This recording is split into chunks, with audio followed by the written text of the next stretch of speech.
Your campus, your news. Good evening, Elon. I'm Megan Ford. And I'm Sky Cowens. Here's what we're following tonight.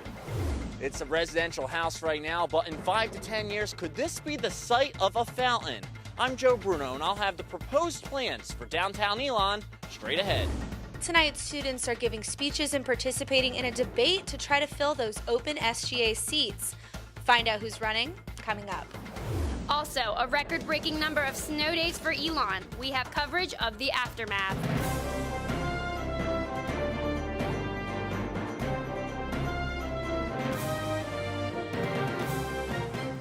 Good evening, Elon. Here's a look at the Colonnade Squad from the WXII 12 News weather camera. We have clear skies tonight. You can see the snow is almost completely melted.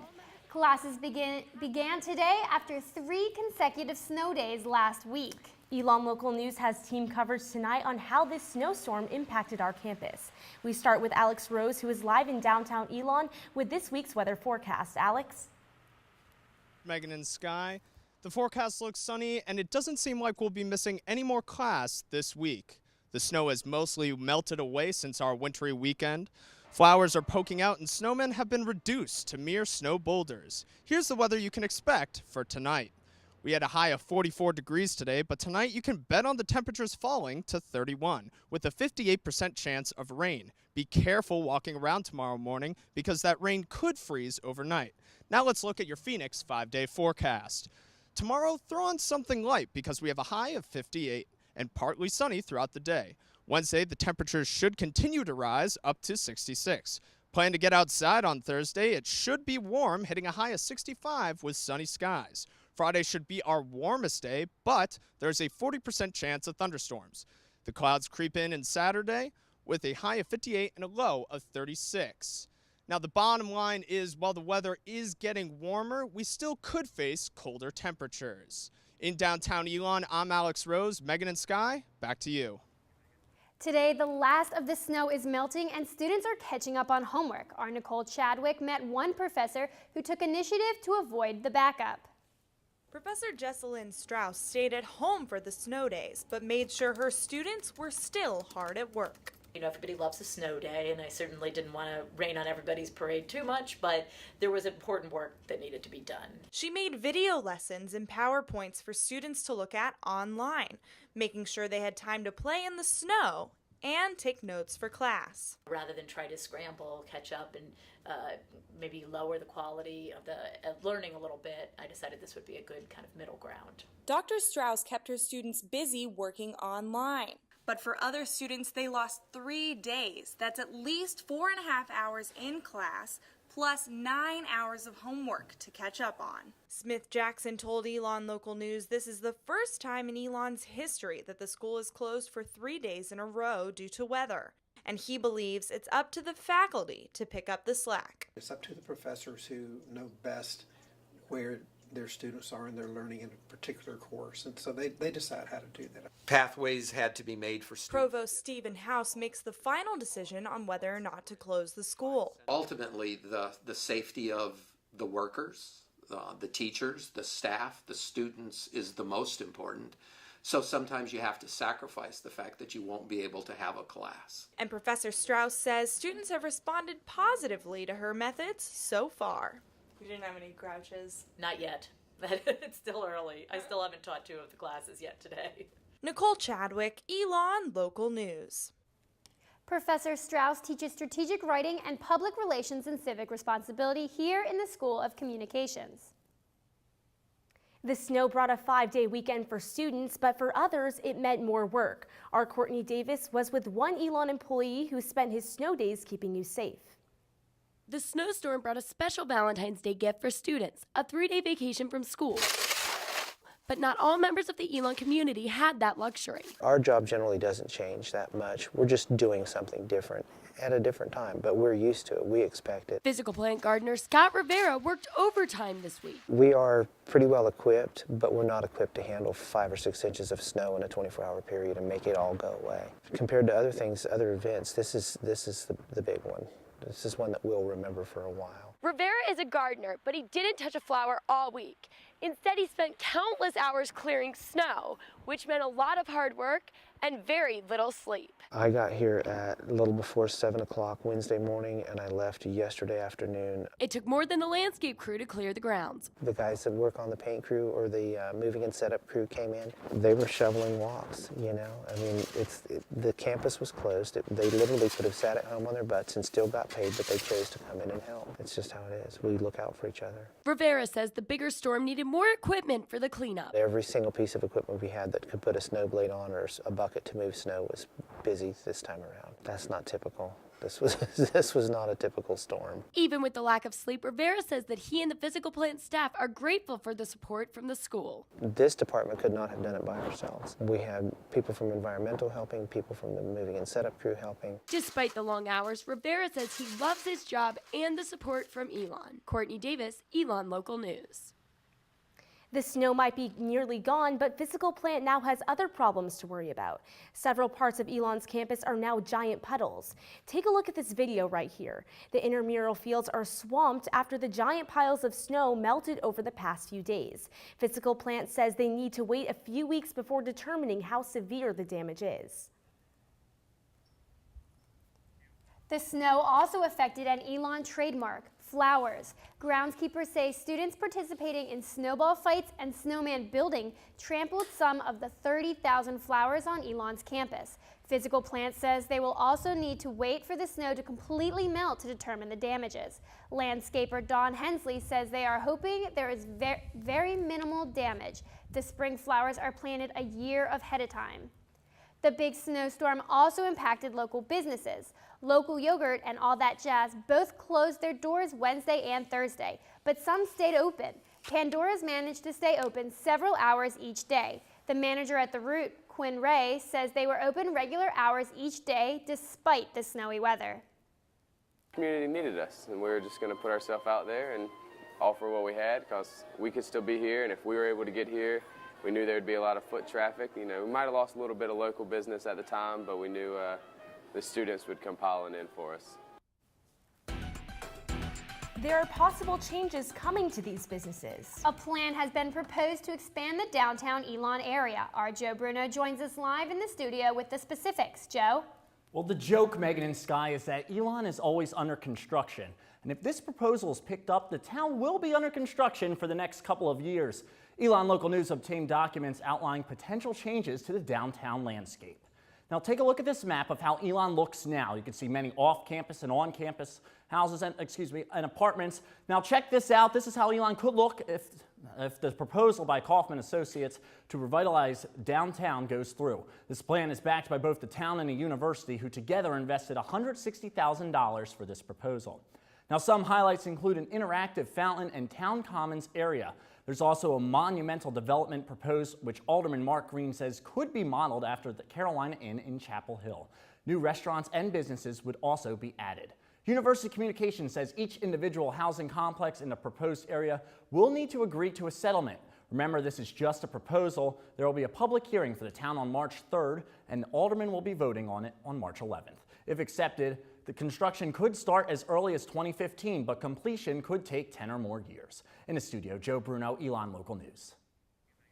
There are also new changes coming to the residence halls. Residence Life is planning to create new housing areas. That means certain dorms on campus will be designated to different classes. According to an email, Residence Life is planning to reserve the historic neighborhood, colonnades, and global neighborhood for incoming first-year students.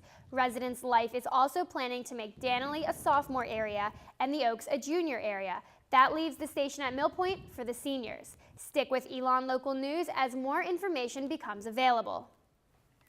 It's President's Day and also the start of election season for the student body. Starting tomorrow, students can vote online for their favorite candidates for the 2014 to 2015 school year. The main race is for student body president. The two candidates are juniors Joseph Incorvia and Jessica Petrillo.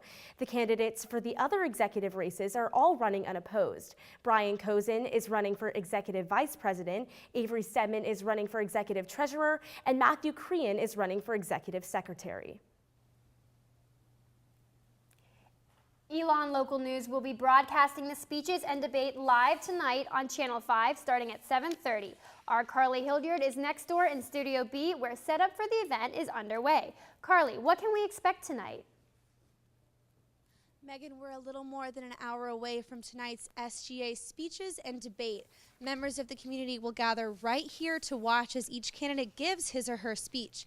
Now here's how it's going to work. Each candidate can speak for up to 6 minutes. They'll then be followed by a debate between the candidates for executive president, moderated by our own Joe Bruno. And each candidate will have 1 minute to answer those questions. I'll be here during the 7:30 broadcast, but for now in Studio B, I'm Carly Hilliard, Elon Local News. And remember, you can watch all the speeches and debates in a little more than an hour right here on Channel 5. We will also be posting the full speeches to our website at elonlocalnews.com. SGA is also trying to get students off campus into the local community. They partnered with the Company Shops Market in downtown Burlington. For the month of February, students who go to the restaurant will receive 10% off their checks. The discount is part of SGA's new initiative to get students off campus. There will be new discounts in Burlington each month. As competition in the job market starts to heat up, some seniors look to an alternative option, grad school. I'm Brittany McDavid. I'll have that story for you coming up.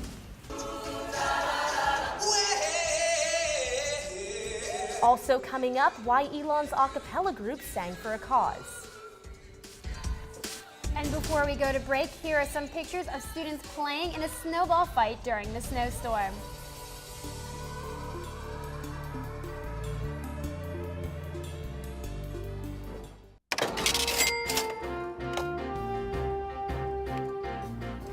Tomorrow is the last day you can change your meal plan option. If you choose to lose your swipes, pay attention.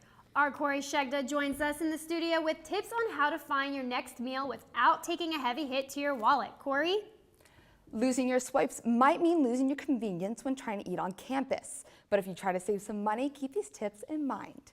First, look for coupons. Look through magazines, newspapers, and online before you go to grocery shopping to see if you can find any deals. Shop for some food at pharmacies. CVS and Rite Aid might have some food that's actually cheaper than the typical grocery store. Attend after-hour Elon events. Very often there'll be meetings or events with free food on campus almost every night of the week. Check eNet for events in the near future. Cook from scratch. It's often cheaper to buy ingredients that you can use for multiple recipes than pre-made or frozen foods. Lastly, food dollars. Often you can save money at local restaurants or on campus restaurants if you put your money as food dollars. Remember, it is always cheaper to make your own food than to go out and eat. Looking out for the college consumer, I'm Corey Shegda. As graduation is quickly approaching, many students are on the job search, but some are getting ready for more years of school. Brennan McDavid has more.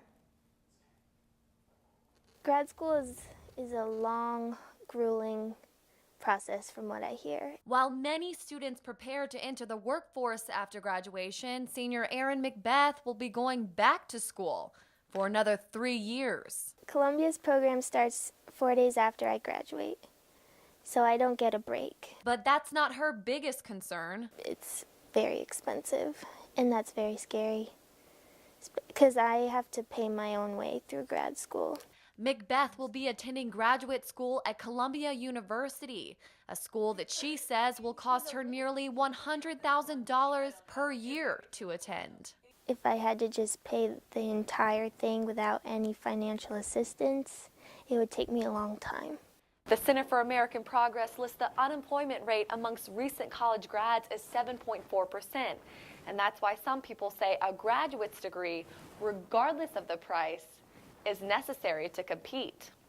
Well, there are a lot of fields where you don't really need advanced study, that you can pretty well jump off right after graduation and become active in the field. But there are others where an advanced degree will give you a competitive edge. For McBeth, attending Columbia, while expensive, is her best option. Once you get your degree from that school, the world is open to you. You can go wherever you want. And I think that benefit will outweigh the cost, is what I'm hoping. Brennan McDavid, Elon Local News. For seniors thinking about applying, McBeth recommends talking with your professors about their experience in graduate school. Even with the heavy snow, vital signs did not hold back this weekend. Pop Bob Tat, kick, gag. Dad, kick, gag. The a cappella group held a benefit concert for the Make-A-Wish Foundation on Saturday night. The concert featured all of Elon's a cappella groups as well as the Ladies in Red from NC State and the Seabells of UNC Wilmington. For junior Nick Cook, it was a night that he won't forget. And the fact that so many people, the fact that we had a full house, the fact that we had no space left, it's just amazing. And Make-A-Wish is going to get a good chunk of change from some amazing Elon students. So I'm just so happy. Students also performed on the other side of campus this weekend in McCrary Theater. Pop, bomb, tat. Pop, bomb, tat. Dad, kick, gag. The winter term musical 1776 still had 4 performances. The snowstorm moved the Thursday night show to Saturday afternoon. The cast and crew spent all winter term rehearsing, and instead of taking a 3-hour class like most students, they spent 8 hours a day on stage. Even though most of the cast liked having a day to rest, stage manager Danielle Bazarico felt the opposite. It was really stressful for me because all the little things that you have to remember, like I had a full day where I didn't have to do them. So the Friday morning I sat in my bed with my script and went through the entire show and walked myself through it just so I knew that I was still on track. To celebrate Valentine's Day, some students put on the production The Vagina Monologues. The Elon feminists organized the event. The show discusses perhaps touchy subjects along with issues women deal with on a daily basis. Director Jesse Bond says the monologues opened discussion on the topic. All proceeds for the event went to family abuse services in Burlington. There are other long lines forming on campus, but not for a popular reason. Some students have recently complained via social media sites about the long lines in the mail center. You can see the line stretching outside of the mailroom into the student lounge in this video. The mail center told Elon Local News the long lines are due to the beginning of the semester and Valentine's Day. They plan on having the problem fixed next week. Preparations are underway for Elon's first TEDx event. TEDx programs allow communities to experience TED Talks at the local level.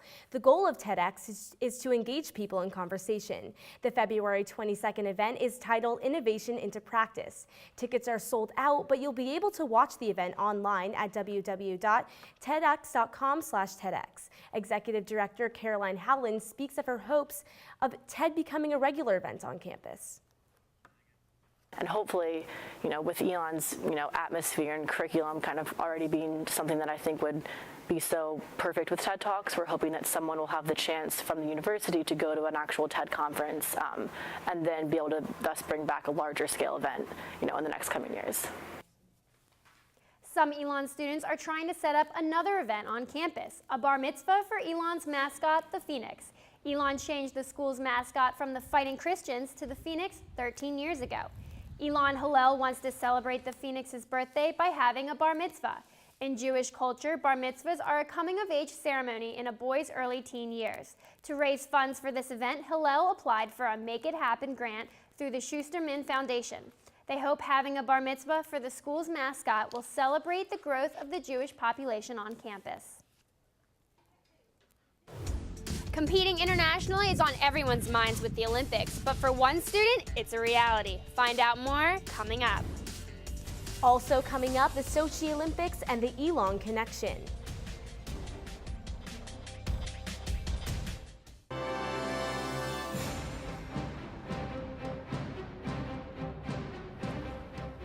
Experiential learning is a cornerstone of Elon's curriculum. Sophomore David Comerford knows this firsthand. He's currently in Sochi, Russia, working for NBC Olympics as a member of the utility team. He's in charge of lighting interviews with athletes after they compete. Despite the long hours, Comerford says it's worth it. He told us over Skype one of his favorite experiences at the Olympics so far. There was a Brazilian aerial skier. She's only been skiing for 8 months. She couldn't do all that, the crazy tricks that the other ones could. But at one point when she landed her jump, the entire place just got up and clapped for her. It was kind of one of those moments where you're just like, wow, this is the Olympics. There are still several days left of the Sochi Olympics, but one Elon graduate already has her eyes set on the 2018 Winter Olympics in South Korea. Veronica Day is a member of the U.S. Bobsled and Skeleton Federation.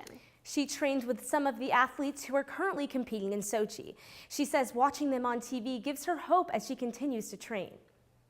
Those are my teammates. I race against them. I train with them. So it's fantastic as, you know, an athlete to know people in the Olympics and to like know them personally and to work out with them. And it's just inspiring and, you know, definitely very motivating for me. Some students only dream of competing internationally. But for one student, it's something she's been doing for most of her life.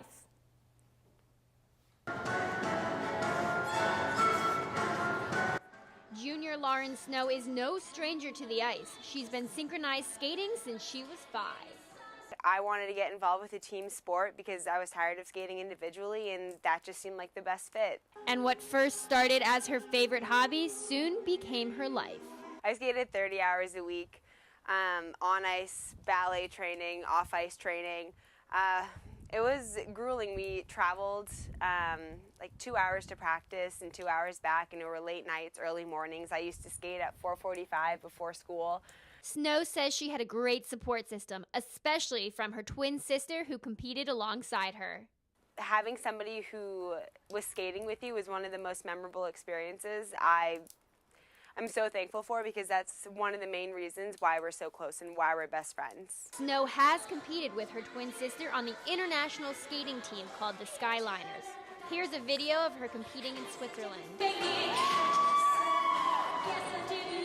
It really opens your eyes to what other countries are about and what their skating is about and how their team works compared to ours and their sportsmanship compared to ours. Snow's team competed twice at Worlds, winning both 3rd and 4th place. And even though synchronized skating is not currently an Olympic sport, she says she would have attempted it if it had been.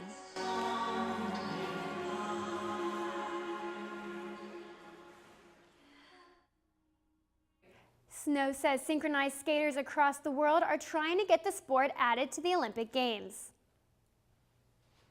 When you mix snow and sports, it naturally sounds like lots of fun, but the Elon baseball team might think otherwise. I'll tell you why after the break.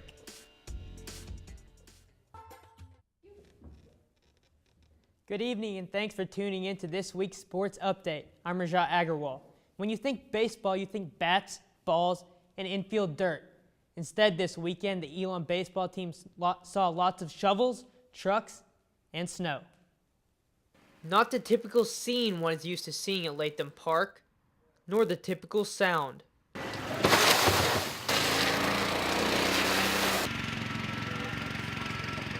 The team scheduled to host Cincinnati for opening weekend, but the weather had other ideas. Instead of bats in hand for BP during Friday's practice, the team had shovels in hand for SP, Snow Patrol that is. More than anything, it's probably team versus coach not bonding. They didn't like me too much. No, you know, we just didn't know. We didn't know whether we'd be able to get on the field and play. Despite the hard work, Latham Park was unplayable for the weekend.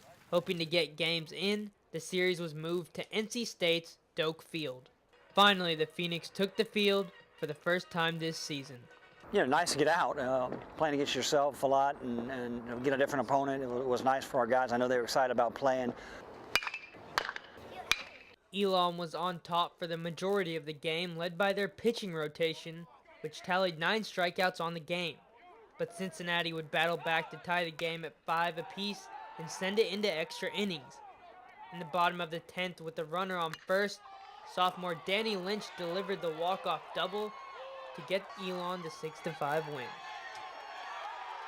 Well, actually, the pitch before that actually hit me, but the umpire didn't see it, so I said to myself, you know, stay in there, get a hit. I did. Elon is currently taking on Cincinnati in the final game of the series. They're up 3-1 in the bottom of the 6th.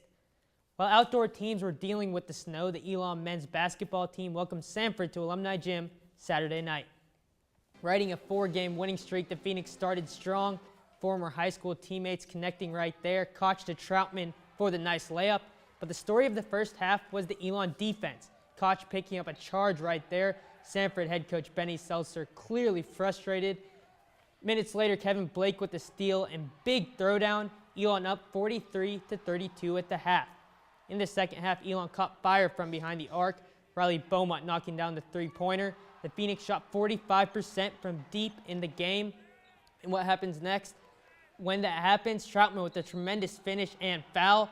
All 5 Phoenix starters would finish the game in double figures. Elon gets the victory, 86-69. That's all the time we have for this week's Elon Local News. Be sure to stay tuned for our coverage of the SGA elections at 7:30 right here on Channel 5. Be sure to check our website during the week at elonlocalnews.com. You can also like us on Facebook and follow us on Twitter. Have a great week, Elon.